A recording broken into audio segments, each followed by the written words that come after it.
first step I needed to take was to prepare.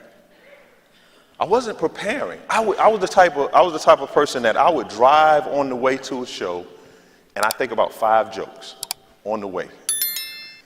And I'd get right on stage and do those 5 jokes that I thought about in the car.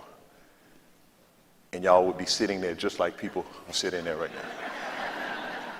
No laughter.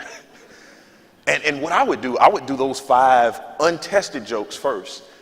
Then I would get to the good stuff, and they were like, nah, we don't believe you anymore. We don't even think the good stuff is good because you just gave us 5 minutes of horrible jokes. So I had to realize, man, I had to prepare. I had to figure out what are the things I need to evaluate. Who's my audience? Who am I speaking to? What are we talking about? I needed to figure out how to prepare. So I learned that if I wanted to do new material, which you should do, you do established material, then you put new stuff in, and then you end on the other side with established material. I started to learn those things because I prepared.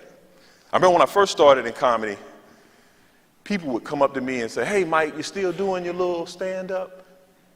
Still doing your little jokes? People like to put little in front of the stuff you're doing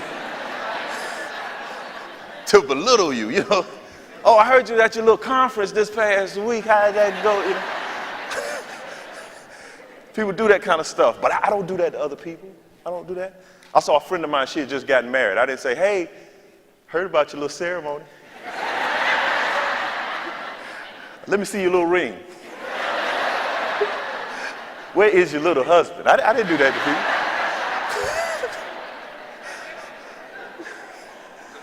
But that was a technique that I learned. I just demonstrated a technique when I started to prepare.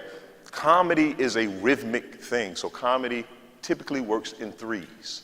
So there's a beat to 3. So I said, hey, I heard about your little ceremony. Let me see your little ring. Where is your little husband? But I didn't know those things until I started to prepare.